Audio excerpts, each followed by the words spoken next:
Bienvenue sur le podcast de Bonheur Factory. Inspirer, partager, explorer, vibrer, créer, prendre soin de soi, s'aimer, rire, renouer, transformer, éclairer.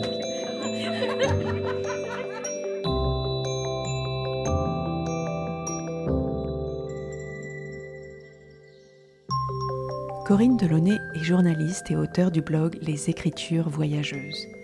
Elle aime explorer le monde dans ses lectures et sous toutes ses formes. Sa curiosité la guide souvent à faire de jolies rencontres. Ce podcast témoigne de l'une d'elles.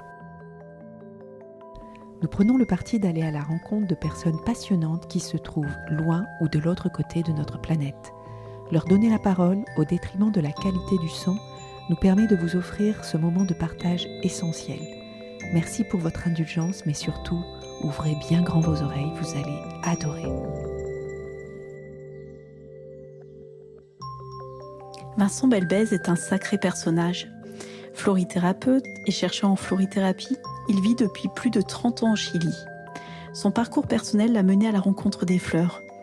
Ou bien ce serait peut-être plutôt elles qui sont venues à lui.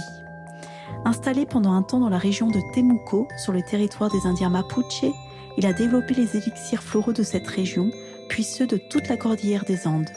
Depuis, les élixirs chamaniques et messagers ont enrichi la gamme. Dans cet épisode, il nous conte son parcours, la florithérapie, sa vision des élixirs de l'hémisphère sud et de l'hémisphère nord. Enfin, il nous donne quelques conseils sur les plantes guides andines pour accompagner le changement. Nos émissions podcast n'ont pas de frontières. Nous prenons le parti d'aller à la rencontre de personnes passionnantes qui se trouvent loin ou de l'autre côté de notre planète. Leur donner la parole, au détriment de la qualité du son, nous permet de vous offrir ce moment de partage essentiel. Merci pour votre indulgence. Mais surtout, ouvrez bien grand vos oreilles, vous allez adorer. Bonjour, je suis avec Vincent Belbèze en direct du Chili, donc le Chili dans l'hémisphère sud. Il est actuellement 10h du matin et c'est l'automne qui démarre. On voit les sommets enneigés au loin sur les Andes. C'est très très beau. Nous ici on est en France, donc bonjour Vincent. Bonjour Corinne, un plaisir de partager avec toi ce confinement coronavirus. Ce confinement audio, oui. Alors Vincent, tu es florithérapeute, tu es français, franco-chilien peut-être maintenant. Français ou franco-chilien? Argentin. Franco-argentin, voilà. Oui, tu vas nous raconter ton parcours. Et tu es florithérapeute au Chili et surtout chercheur en florithérapie. Alors déjà, explique-nous ce que c'est que la florithérapie. Très bonne question Corinne. Très souvent on parle de florithérapie, de florathérapie et en fait c'est bien de préciser qu'est-ce que ça veut dire. En fait, nous connaissons généralement dans notre petit monde les fleurs de Bach. Les fleurs de Bach sont donc des élixirs floraux qui correspondent à un système, ce qu'on appelle le système des fleurs de Bach. Et puis après, il y a eu toute une recherche qui s'est ouverte à partir des années 80 principalement. Et en France, nous avons un laboratoire d'EVA, les élixirs floraux d'EVA, qui sont très importants dans le monde justement de la florithérapie, grâce aux élixirs contemporains. Donc la florithérapie, c'est florifleur thérapie, la personne qui utilise des élixirs floraux dans un processus thérapeutique. Parce que les élixirs floraux s'utilisent dans un processus thérapeutique avec un accompagnement. Voilà en quelques mots comment nous pourrions définir donc florithérapie. Donc, comme tu me l'as dit, je suis florithérapeute, je suis thérapeute en élixir et je travaille avec des élixirs floraux, mais je suis également chercheur en florithérapie, c'est-à-dire je cherche des nouveaux élixirs avec des nouvelles plantes et de par, comme j'habite en Amérique du Sud, et principalement des plantes, bien entendu, des plantes andines. Est-ce que j'ai pu répondre correctement? C'est parfait, Vincent. Il n'y a aucun souci. Par contre, je voudrais qu'on revienne sur la florithérapie en Amérique du Sud. Je sais que contrairement à la France, c'est quelque chose qui est reconnu, qui est étudié à l'université. Est-ce que tu peux nous en dire deux mots? Parce que c'est intéressant d'avoir ce point de vue. Alors, ce qui est très intéressant de voir, c'est que évidemment les pays sud-américains utilisent traditionnellement minimum à 60-70% des plantes pour se soigner. Alors des plantes, bien entendu, on pourrait plus parler de phytothérapie. Mais de faire le pas de la phyto aux élixirs floraux, pour les Sud-Américains, ça n'a pas été très dur. Ça a été relativement facile et grâce à des travaux de formation faits par des prédécesseurs vraiment comment dire, très profonds, des travaux de formation très profonds, principalement également au sein du personnel de santé, les élixirs floraux, la florithérapie, les fleurs de bac sont entrées très facilement dans les systèmes de santé de beaucoup de pays parce que c'était pratique, c'était relativement facile, ça n'avait pas d'effet secondaire, et quatrième point, et c'était économique. Il ne faut pas oublier que les systèmes de santé dans les pays en voie de développement souffrent, bien entendu, énormément de manque de revenus. Donc, la florithérapie, oui, c'est incorporé. Certains pays l'ont reconnu, comme l'Équateur, par exemple. Le Chili l'avait reconnu, on était près de la signature, et puis, comme toujours, au dernier moment, des pouvoirs un peu obscurs, certainement, ont fait leur travail, et actuellement, c'est en plan. Mais c'est accepté, c'est toléré. Et aujourd'hui même, dans le cadre du coronavirus, de l'état des soignants dans le système sanitaire, et on nous demande justement des élixirs floraux, des thérapeutes pour aider d'abord le personnel sanitaire qui vit bien entendu une, une situation de stress absolument énorme. Donc, oui, c'est ouvert, on ne dit pas non, les importations sont ouvertes, c'est toléré, il n'y a pas de problème, on essaye de réguler, mais attention, pas réguler à n'importe quel prix. Oui. C'est là aussi oui, parce que sinon, on va nous demander des formations de 2000 heures, c'est-à-dire 3 ans ou 4 ans d'études pour être thérapeute floral, ce qui est complètement ridicule. Pourquoi? Parce que nous ne voyons que les émotions. Nous ne travaillons pas au niveau du système physique. Oui, c'est important de le répéter. En fait, les plantes soignent le système émotionnel, enfin au niveau émotionnel, mais pas physique. C'est-à-dire qu'on va pas prendre une fleur ou un élixir floral parce qu'on dort mal la nuit. Très, très juste. Tu as mis le doigt sur un point fondamental. Les élixirs floraux ne sont pas symptomatiques. Nous n'allons pas vers une allopathisation de la thérapie florale. Les élixirs floraux, c'est uniquement l'émotion. Comment nous avons cette relation avec cette émotion qui est négative, et c'est très bien qu'elle soit négative. Par exemple, dans le cadre actuellement des confinements et autres, beaucoup de situations dramatiques émotionnellement, et c'est là où l'élixir floral peut apporter quelque chose. Pas au niveau physique. Il n'y a pas d'élixir floral pour ou contre, je n'aime pas le mot contre le Covid-19. Ça n'existe pas. D'accord? Oui, c'est bien de le préciser. À l'origine émotionnelle que ça pourrait avoir, et donc on pourra en reparler. Mais si on le regarde depuis la partie émotionnelle. D'accord. Alors, je voudrais revenir sur ton parcours parce que tu es franco-argentin, donc tu es né de parents français en Argentine, à Buenos Aires. Et comment ça se fait que j'ai bien prononcé, hein, t'as vu? Et comment ça se fait que tu t'es retrouvé à Santiago du Chili? L'appel du Chili, c'était quoi? Tu sais, les mystères de la vie. J'allais au Chili pour quelques semaines de vacances, et puis voilà, ça fait plus d'une trentaine d'années que je suis encore là. Et ce sont les mystères de la vie, il faut les prendre, voilà. Suivre son chemin, en fait. Exactement. Il n'y a pas de hasard. Il n'y a pas de hasard. Grâce à ça, j'ai pu connaître les élixirs floraux, et depuis donc plus de 20 ans, et c'est ma passion, et j'ai pu trouver justement ici un terrain où découvrir de nouveaux élixirs avec de nouvelles vertus qui peuvent apporter quelque chose dans des processus thérapeutiques. Parce qu'en fait, tu n'étais pas florithérapeute, on est d'accord, au départ, tu étais ingénieur? Exactement. Tu étais quelqu'un de très cartésien, ça c'est intéressant.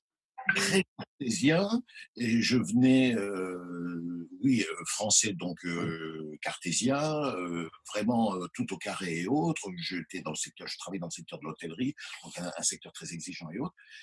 Rien à voir. Ça a été vraiment le hasard, et je pourrais même rajouter le heureux hasard parce que ça a été vraiment un changement total dans ma vie et dans la conception de la vie, dans la conception de la maladie, dans la conception de tout de tout ce que nous vivons comme être humain. Et ça permet donc une réconciliation et un retour plus aux origines. Comment est venue cette rupture alors? Parce que justement quelqu'un de cartésien, donc tu arrives au Chili, tu travaillais dans l'hôtellerie. Comment c'est venu cette rupture, ce fait que tu t'intéresses aux élixirs? Ça a été le hasard, ça a Ouais. été un pur hasard, et une succession de hasards, et jusqu'à un moment où j'avais pris un rendez-vous pour une autre personne. Cette personne ne pouvait pas aller à ce rendez-vous avec une médecin qui travaille également avec les élixirs floraux. Et puis, eh ben voilà, j'y suis allé et je suis, comme Obélix, tombé dans la marmite. Et jamais ressorti. Oui, tu as compris que ça marchait en fait. Exactement. Mmh. Pourquoi? Parce que les élixirs floraux, il faut essayer. C'est quelque chose que l'on ressent. C'est le ressenti. Alors, si je suis capable de ressentir mon malheur, mon mal-être, ma colère, je dois savoir également que je suis capable de ressentir la guérison de ces émotions, de ces émotions. Et ces émotions ne sont pas négatives. Ce sont des émotions qui me permettent de comprendre qu'en fait, à un moment donné, je me suis trompé de chemin. La maladie, merci maladie. Pourquoi? Parce que tu me permets de me rendre compte qu'à un moment donné, il y a eu un croisement et puis j'ai choisi un chemin qui n'était pas le mien. Quand je dis le mien, c'est celui de mon âme, de mon être le plus profond. Je n'ai pas d'aspect religieux ou autre. Mmh, C'est bien sûr. être au fond de soi-même. Et donc, quand on voit les choses de ce côté-là, depuis cette vision-là, tu dis merci maladie. Parce que la maladie ou mon mal-être ou mon burn-out m'a permis de poser mes valises et de rencontrer des gens merveilleux qui avaient cet instrument que sont les élixirs floraux et qui m'ont permis de revenir à moi-même, en moi-même. Et donc de repartir sur mes véritables fondations et non pas sur des fondations de carton que la société me demande ou que mes intérêts économiques me demandent ou m'obligent, etc., etc. Alors le fait que tu sois dans l'hémisphère sud, c'est pas un hasard non plus. Moi, j'aime bien quand tu présentes des conférences, justement, tu mets la carte du monde à l'envers. Parce que c'est vrai qu'on est assez franco-centré, je sais pas comment on peut dire, européano-centré, et on met toujours la carte du monde dans le même sens, mais toi, à chaque fois, tu la retournes.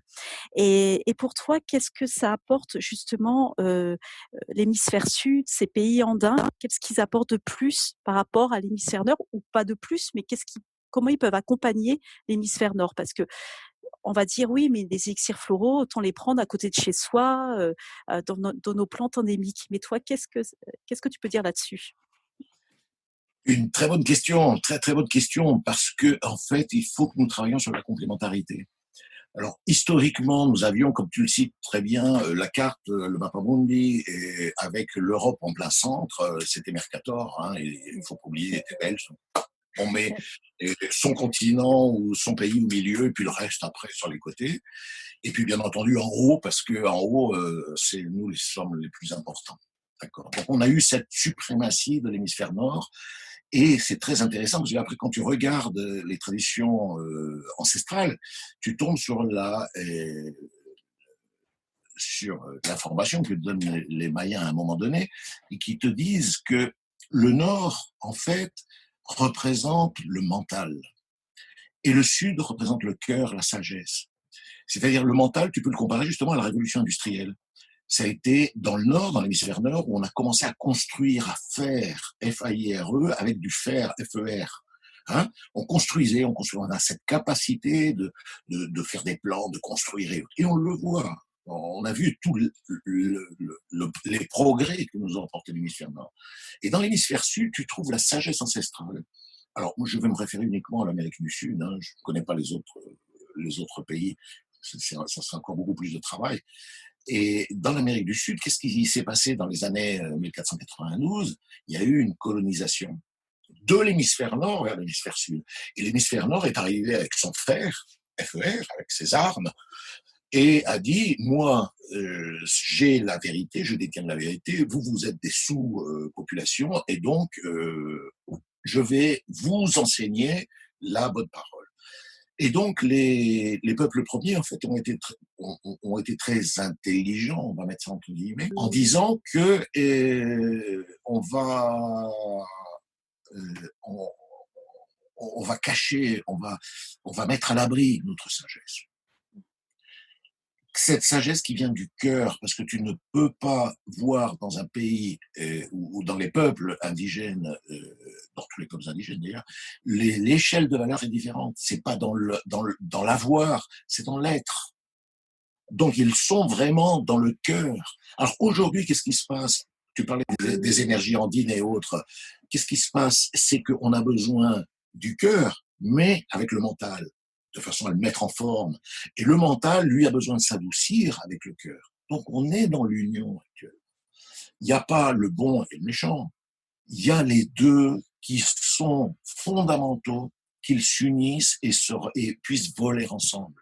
C'est l'union, si tu veux, de l'aigle qui représente le Nord. On le trouve dans les blasons du Mexique, des États-Unis, de l'Allemagne et autres, avec le condor qui représente pour nous l'Amérique, la cordillère des Andes et l'Amérique du Sud. C'est cette union-là, le condor doit voler avec l'aigle.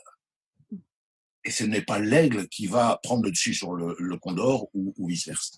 C'est l'ensemble. C'est l'union des polarités. On a vécu tous ces derniers temps dans des polarités et aujourd'hui nous voyons avec le coronavirus que ces polarités font des bons pays, des mauvais pays, des bons acteurs, des mauvais acteurs, des décideurs, des mauvais décideurs. Enfin, on est dans la polarité, ce qui va nous amener à l'échec. Là, nous devons unir ces deux polarités de façon à arriver à un équilibre. C'est l'équilibre. Est-ce qu'on peut parler du yang pour tout ce qui est hémisphère nord et yin pour l'hémisphère sud? Est-ce que c'est trop Exactement. simplifié? Et tout à fait, tu as tout à fait raison.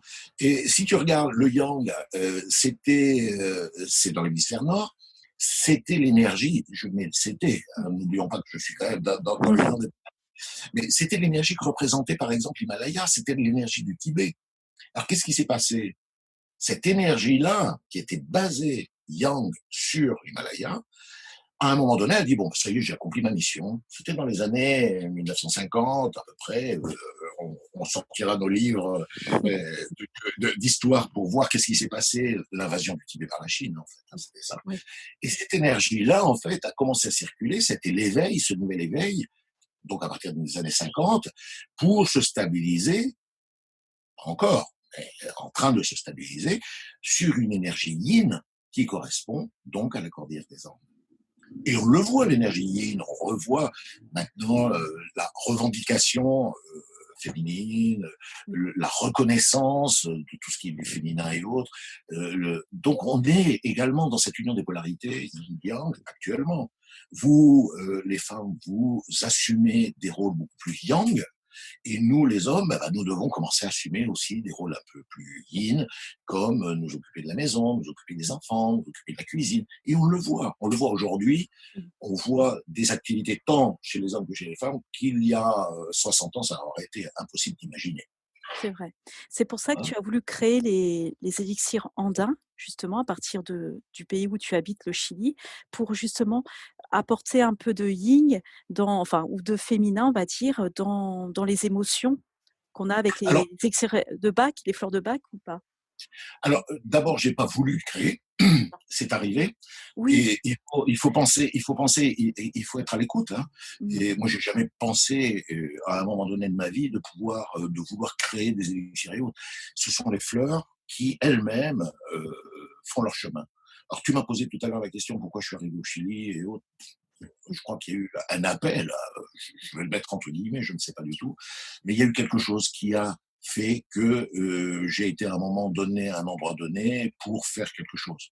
Moi, je me vois uniquement comme ça. Alors oui, et les faits m'ont amené à étudier, à créer ou à élaborer de nouveaux élixirs, parce que faire des élixirs d'aigre moine, de clématis, d'impatience ou autres, qui sont du système des fleurs de Bach, c'est facile, on répète le système, c'est un moment merveilleux que l'on passe. Mais ce que je trouve très intéressant et pourquoi toi tu l'as mis dans la présentation, c'est la recherche. On a besoin de nouvelles énergies adaptées au moment et aux réalités de maintenant. Et aujourd'hui, les thérapeutes, nous avons besoin d'énergies nouvelles, de façon à parfaire le processus thérapeutique chez nos patients, chez les consultants. C'est-à-dire, ce sont des éléments qui viennent apporter une énergie spécifique dans un cadre spécifique à un moment donné. Tu parlais tout à l'heure, oui, on devrait utiliser des fleurs près de chez soi, mais si je compare une lavande, un élixir floral de lavande fait en Provence et un élixir floral de lavande fait au Chili, eh bien, ce sont des élixirs de lavande, bien entendu, mais chacun va avoir une particularité différente. Donc, pour un patient particulier ou un consultant particulier, je vais pouvoir avoir recours à l'élixir de lavande Europe ou hémisphère nord si j'ai besoin de renforcer son yang, ou au contraire pour le suaviser, le mettre plus doux, suaviser, c'est un peu de la traduction, le mettre plus doux, arrondir et autres, eh bien je vais utiliser un élixir de lavande hémisphère sud. Tu vois, on peut commencer à jouer comme ça. Ce sont des instruments, c'est comme des notes. Et le thérapeute utilise des notes. Et c'est l'habileté justement du thérapeute de choisir la note la plus juste pour la personne en particulier. Au sujet, donc tu as été chercher quand même dans la médecine traditionnelle mapuche, une base. Tu as habité à côté justement des Mapuches dans leur région, l'Araucanie. Est-ce que tu peux Exactement. Alors là, ça a été aussi un merveilleux événement. C'est que lorsque le Chili est revenu à la démocratie, il y a eu une reconnaissance de la médecine traditionnelle mapuche, et ils ont créé à Temuco le premier hôpital interculturel, c'est-à-dire où tu avais les deux. Tu avais la médecine, notre médecine allopathique, opération, bloc opératoire, médicaments et autres, et puis tu avais la médecine traditionnelle. C'est-à-dire que tu te ressentais mal, donc tu allais à l'hôpital et on t'évaluait, et selon la nécessité, eh bien on te mettait dans une ambulance pour aller voir la machi, qui est la chamane, hein, ou de la chamane, elle appelait l'ambulance. Si le patient il avait une appendicite, il n'y avait pas de problème, il fallait passer au bloc opératoire. Donc la chamane a appelé l'ambulance et hop, on amenait le malade à l'hôpital pour faire son opération. Donc il y a eu cette double vision, et pour également d'étranges coïncidences, j'ai pu par chance participer au démarrage et à la mise en place de ce type de médecine. Et également, eux se sont ouverts aux élixirs floraux. Donc, tu vois, on a pu mettre en place. Voilà, tout doit être basé sur l'échange. Tout doit être basé sur l'échange. C'est ça qui est merveilleux. Est-ce que tu peux nous parler de l'Araucania, parce que c'est vraiment l'arbre emblématique des Mapuches, et il est très important aussi dans ton catalogue de fleurs andines, d'élixir andin plutôt. Tu peux nous en parler? Araucaria, c'est un arbre merveilleux, c'est un arbre qui, de façon générale, j'ai publié il y a peu de temps une photo où il y avait maman Araucaria, donc il y avait un grand tronc, 1200 ans à peu près, et puis en bas, il y avait des petits, donc j'ai dit, et bébé Araucaria, qui n'avaient que 10 ans, hein, ils avaient une hauteur de 15 cm à peu près à 10 ans. Donc c'est un arbre qui nous montre cette force et cette connexion. C'est un arbre qui fait 40, 50, 60 mètres de haut. C'est un arbre qui a cette forte connexion entre la terre et le ciel. C'est-à-dire, on revient un peu à ce que tu mentionnais tout à l'heure, c'est-à-dire entre le mental et le cœur, entre nos racines, avec tous nos savoirs, hein, notre patrimoine que nous héritons, hein, le patrimoine général, mais toujours avec cette ouverture vers le ciel, cette ouverture vers le spirituel. Or, le spirituel, c'est un grand mot. On va pas rentrer, je pense, dans ce domaine-là, mais cette reconnexion quand même de notre individualité avec le tout. C'est-à-dire ce qui se passe, ce que toi tu ressens, obligatoirement, d'une façon ou d'une autre, je vais le ressentir et je vais avoir quelque chose, et vice-versa. Et ce, avec le monde entier. On le voit aujourd'hui. On est tous liés. On est absolument tous liés. Quelqu'un a mangé une chauve-souris quelque part. Bon, il n'y a pas que ça, la chauve-souris. Non, mais c'est pour rire. Est-ce que tu peux nous parler d'une autre plante emblématique, justement, des Mapuches? Le canelo. La cannelle de Magellan, traduite par cannelle de Magellan, et qui n'a rien à voir avec une cannelle. Hein. Mais le canelo, c'est une plante, c'est la plante sacrée des Mapuches. Et alors, cette plante est toujours présente dans toutes les cérémonies de guérison, les cérémonies diplomatiques, les grands accords, toutes les réunions, il y a toujours le canelo. C'est l'arbre sacré également que la chamane, la mapuche, la machi a également, dans son jardin à côté de sa maison.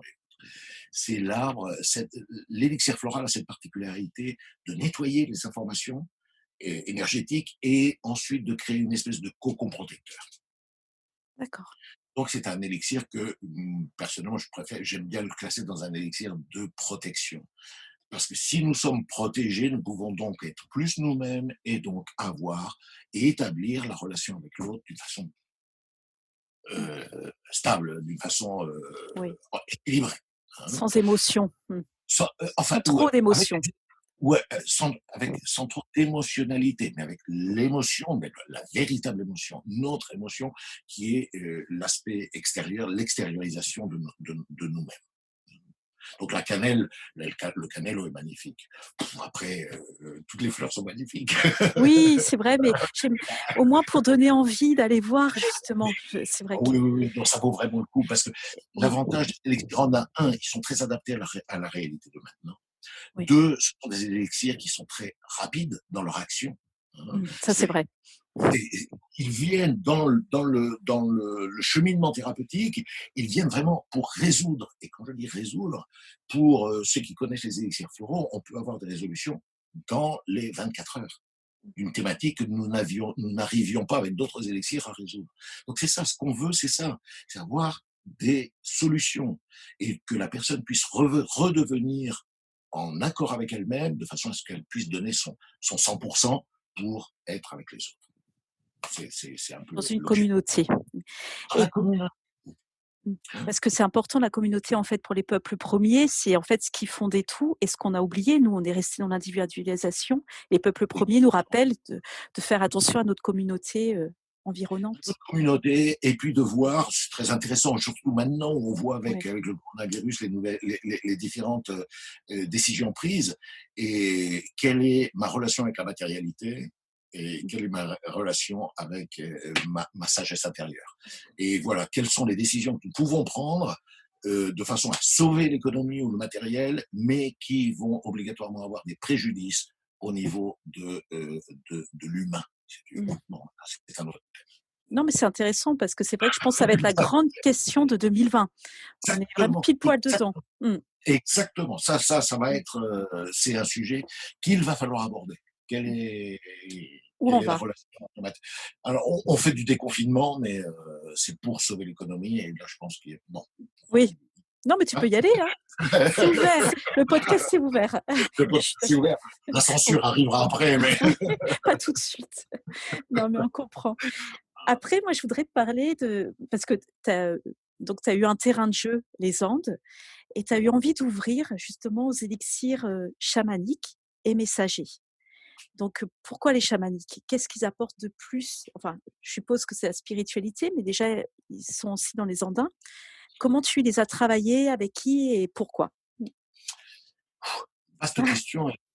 Question fondamentale. Alors, d'abord, ces deux gammes sont nées au début avec un travail avec une chamane bolivienne, qui elle donc travaille dans sa façon d'agir, comme tous les chamans, ont recours à différents types d'énergie. Ce sont pas on travaille pas avec des molécules biochimiques, on travaille avec de l'énergie. Alors, ces énergies-là, évidemment, vont avoir certains niveaux de puissance. Hein, on va simplifier les choses. Alors, les énergies de fleurs, on les connaît, ça a une énergie X qui fonctionne très bien. Après, on va rentrer dans des niveaux d'énergie beaucoup plus subtils. Par exemple, on va rentrer pour faire le pont avec des énergies, par exemple, d'orchidées épiphytes. Alors, les orchidées de l'Amazone, par exemple, la grande majorité d'elles s'appellent épiphytes parce qu'elles poussent sur le haut des arbres, qui sont à 30-40 mètres de haut, et n'ont pas de racines. C'est-à-dire elles n'ont plus de connexion avec la terre. Donc, qu'est-ce que ça nous dit? Que ce sont des plantes qui travaillent plus avec la partie spirituelle. D'accord? Et on le voit au niveau thérapeutique, elles travaillent plus sur les niveaux spirituels. Et alors, nous arrivons donc aux animaux chamaniques, comment l'utilise un chaman dans ses soins, avec des niveaux énergétiques très élevés. similaires aux orchidées, et donc vont nous ouvrir vers ce monde spirituel qui est fondamental pour comprendre notre mal-être physique. D'accord? Nous l'avions mentionné tout à l'heure, le mal-être ne vient pas, ma maladie ne vient pas de l'extérieur. Hein, je ne suis pas une pauvre victime. Ma maladie vient de mon intérieur. Ma façon d'être, qui est tout à fait respectable, ma façon d'être m'a obligé à certains moments donnés, par ignorance, à m'éloigner de mon propre chemin et donc à entrer dans un chemin très caillouteux où, eh bien, j'ai trouvé la maladie. Donc, je vais avoir besoin d'énergie beaucoup plus subtile pour pouvoir arranger ou soigner ou équilibrer ces désordres qui ont créé cette maladie. Donc, nous voyons dans le monde chamanique beaucoup recours à des animaux. Donc, dans la gamme des Andins, oui, nous avons des animaux chamaniques qui représentent l'énergie qu'utilise le chaman ou un chaman pour accompagner un processus de guérison. Alors, par exemple, nous allons depuis le condor, en passant par le lama, en passant par le colibri, en arrivant jusqu'au pingouin, le saumon. Enfin, chacun va avoir une particularité. Et nous retrouvons également dans la culture andine la fameuse trilogie fondamentale qui correspond au condor, le monde d'en haut, au puma, le monde du milieu, notre monde de tous les jours, et le serpent qui correspond au monde d'en bas. Et dès qu'on parle de serpent, tout de suite, certaines personnes, les poils qui se hérissent et autres. Pourquoi? Ben oui, parce que c'est le plus profond de nous-mêmes, c'est notre inconscient. Donc cette trilogie-là, en fait, je l'explique et comment on peut utiliser justement ces élixirs pour créer un accompagnement. Attention, ce n'est pas la panacée, c'est toujours dans le cadre d'un accompagnement et toujours avec une personne, un thérapeute qui connaît les différents élixirs, de façon à pouvoir également mettre des coussins de sécurité, accrocher votre ceinture de sécurité de ce côté-là. Ils sont super forts, ces élixirs. Exactement, ils ont un niveau énergétique beaucoup plus élevé. Alors évidemment, la personne peut bloquer cette information-là. Bon, c'est possible. Mais ce que l'on veut, c'est pouvoir arriver à profiter au 100% de cette information énergétique de façon à créer ou à remettre en place l'énergie ou l'équilibre énergétique qui va permettre le retour à la santé émotionnelle et la santé physique. Alors, tu veux dire que parfois, tu peux utiliser les trois en même temps? Ou non, Non, c'est pas possible. Par étapes. Ah oui, on est toujours très gourmand. Hein. Oui. On aime pouvoir prendre tout les 500 couleurs d'un coup. Non, il faut aller par étapes. Pourquoi? Parce qu'on travaille avec une âme. Oui. C'est une âme. En fait. Oui. Nous sommes une matérialisation. Mais au fin fond, il y a une âme. Et cette âme, elle a souffert. Elle est sanglante. C'est une âme sanglante. Donc, mettons des baumes. Il faut travailler. C'est pour ça qu'il y a des thérapeutes. Les thérapeutes, c'est pas parce que ce sont des illuminés. Ils ont appris. On a appris qu'il faut travailler étape par étape, comme dans un oignon. On part avec les couches extérieures et puis petit à petit, on va aller vers le centre de l'oignon où est vraiment la douleur la plus profonde. Et alors, on va adapter nos instruments, si tu veux. Donc, les chamaniques, où là, nous avons 10 élixirs chamaniques, d'animaux chamaniques. Et puis, nous avons également, donc, qui est beaucoup plus dans notre coutume, dans nos connaissances judéo-chrétiennes, les élixirs que nous avons appelés des messagers, que d'autres vont appeler des anges ou des archanges. Je préfère le mot messager parce qu'ils sont porteurs d'une information et donc ils vont apporter l'information de guérison dans un processus. Mais c'est toujours les messagers au niveau énergétique. C'est pas au même niveau que les chamaniques. C'est encore une autre énergie. Chacun va avoir son niveau. Voilà, son niveau. Alors tu peux mélanger. Bon, il y a certaines restrictions que j'informe. Et on peut pas faire tout et n'importe quoi. Et il faut toujours respecter le processus de chacun. Mais tu peux mélanger, tu peux mettre des fleurs avec des messagers. Tu peux mettre un puma avec Michael qui va justement te permettre de couper tout ce qui n'est plus à toi, tout ce qui il faut nettoyer, faire un petit peu le ménage dans la maison. On va utiliser Michael. Ça, c'est vraiment à usage si tu es très ouvert et sans risque. on va mettre un Puma, le Puma va être en relation avec notre ego, donc voilà, dans quel état est mon ego actuellement, donc là ça peut me déséquilibrer, mais je vais pouvoir mettre qu'un Hello par exemple, de façon à ce qu'elle me protège dans ce processus. Tu vois, D'accord. après on Oui, arrive à faire une super. petite recette comme ça, mais toujours en accord avec la personne. Et les messagers et les chamaniques, tu les as travaillés avec la même chamane? Exactement, c'est la même D'accord. personne pour dans les deux cas. Et est-ce que tu as suivi un processus chamanique justement pour Oui, être oui? oui, non pardon, Oui. termine ta question, Non, non, pour être. pour être accompagné par cette femme ou enfin, tu n'es pas Non, chamane, ça c'est ouais, non, ça a été. Alors, processus chamanique, oui, j'en ai fait pour d'autres raisons, si tu veux. Mais avec cette personne, ça a été une connexion à part. Ça une a été vraiment. collaboration. Ça a été une collaboration, tout à fait. Processus chamanique, je l'ai fait dans mon propre cheminement, si tu veux. Cheminement. D'accord. Bon, alors on est d'accord, ça on voulait en parler aussi, que les plantes sont des guides, mais il faut pas faire n'importe quoi. Toi, ton processus chamanique, tu l'as fait en connaissance de cause avec des gens qui étaient vraiment recommandés, que tu connaissais. Et il faut pas partir. Enfin, voilà, on peut plus partir, mais pour après, faut pas aller n'importe où, n'importe comment.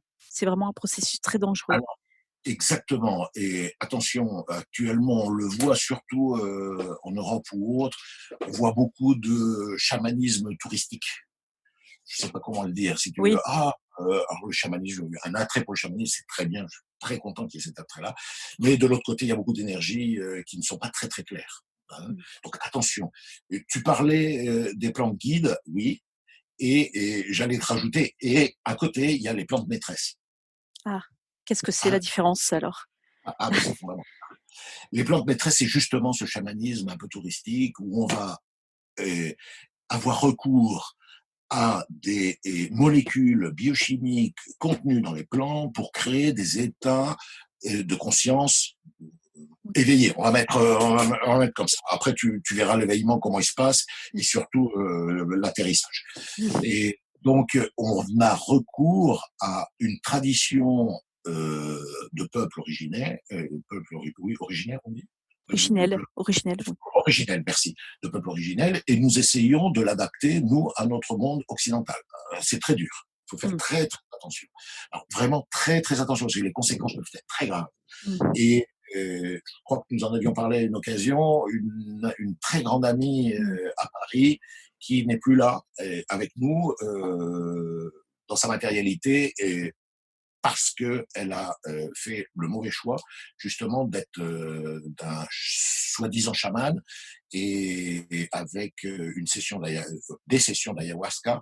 Et ça a été, mais alors, absolument terrible. Et puis, personne n'a pu la récupérer. Hein. Mmh. Et pourtant, on a fait appel à beaucoup de gens dans le monde, de personnes qui savent vraiment gérer des énergies très difficiles. Ça a été irrécupérable. Donc, s'il vous plaît, faites très attention. Les plantes maîtresses, c'est dans un cadre très spécifique, avec un accompagnement très spécifique, de savoir réellement quelle est la personne, et c'est un processus. C'est Mmh. pas, ah tiens, ce week-end, je vais faire un stage d'ayahuasca. Non. Hein, et ayahuasca ou autre. Ou Donc, autre. s'il vous plaît. Les plantes guides, oui, toutes les plantes sont guides. Toutes les plantes sont guides. Quand on parlait tout à l'heure de tous les élixirs floraux, ce sont des guides qui sont là, à côté de nous. On ne fait pas usage, on ne recourt pas à leurs molécules biophysiques, biochimiques. On a recours à leur accompagnement énergétique. Mmh. Donc, nous éliminons déjà beaucoup de risques. Oui. Et nous connectons avec une simplicité, nous sommes énergie. Après, si vous voulez, on fait un autre chapitre là-dessus. Mais nous sommes énergie. Donc, on commence à mettre en harmonie l'orchestre. Attention, ça, ce sont des plantes guides. Toutes les plantes sont des guides. Ne serait-ce que de la voir, ne serait-ce que de l'admirer, de l'observer, de la dessiner, elles te transmettent un message. Quand on se balade dans un champ avec plein de fleurs et autres, comment on rentre à la maison? Mmh. Hein, Oui, plein d'énergie, reposé, parce qu'on s'est rechargé les batteries. Les plantes maîtresses, c'est du travail. oui, Les plantes maîtresses, c'est du travail. Et le travail, il faut qu'il soit accompagné. Il y a avec des personnes qui réellement le font depuis le cœur. mmh. C'est Bien que ça. souvent, on dirait il manque de cœur pour faire ce cheminement. Le chemin du chaman, c'est un chemin très difficile. Ça ne se fait pas dans un week-end. Oui. Hein. Mmh. N'oublions pas que les chamans, généralement, n'acceptent pas, dans un premier temps, cette nomination, entre guillemets, parce qu'ils reçoivent l'information qu'ils doivent assumer le rôle de chaman, c'est-à-dire de gardien de la santé de leur communauté. Mais ils savent parfaitement que s'ils n'acceptent pas, il va y avoir un coût très important pour eux. Donc pour eux, c'est une charge. Oui, c'est pas un plaisir, hein. C'est pas, je suis chaman. Ça non, c'est pas un plaisir. C'est pas un plaisir. Ils assument avec beaucoup de responsabilité cette responsabilité face à leur communauté, mais le cheminement chamanique, c'est un chemin très, très épineux, avec beaucoup de cailloux, on se casse la figure, et par chance, on peut avoir recours à l'enseignement de plantes maîtresses, dans ce sens-là où elles sont maîtresses. D'accord. Donc, attention, c'est pas du tourisme, hein. C'est pas du tourisme. Non, voilà. Merci en tout cas, vraiment, c'est des infos essentielles, je pense. Et il faudra refaire une émission parce qu'il y a tellement de choses à dire, c'est passionnant. Merci. Mais je sais que tu viens souvent en France, tu fais des formations un peu partout dans toute la France. Donc, on va indiquer après justement dans le podcast, en fait, comment on peut te contacter pour te suivre. Et puis, on te retrouvera bientôt. Profite bien de l'automne au Chili. Et oui, ça y est, on commence l'automne. Vous profitez bien du printemps. Oui. J'espère que le printemps pourra vous apporter un petit peu de déconfinement. Oui, de douceur. Et que chacun puisse retourner pendant ce confinement à son intérieur et se rendre compte quel est son lien avec la matérialité, quelles sont les choses que nous devons remettre un petit peu en valeur, faire des changements dans notre propre vie. Ça va avoir une influence sur la totalité. Profitons de cette occasion merveilleuse d'être obligés d'être à la maison. Être à la maison physique et être à la maison dans notre propre cœur. Et on peut se faire aider justement par les élixirs pour dans des moments un peu de doute ou de... Exactement, tout à fait. N'hésitez pas, essayez, vraiment, c'est un accompagnement merveilleux en douceur. Et il y a, par chance, surtout en France, il y a beaucoup de spécialistes en élixirs floraux qui sont là pour accompagner. Merci Vincent. Merci Corinne, merci infiniment. À très bientôt, à une prochaine opportunité alors. Okay. Allez, au revoir. Au revoir.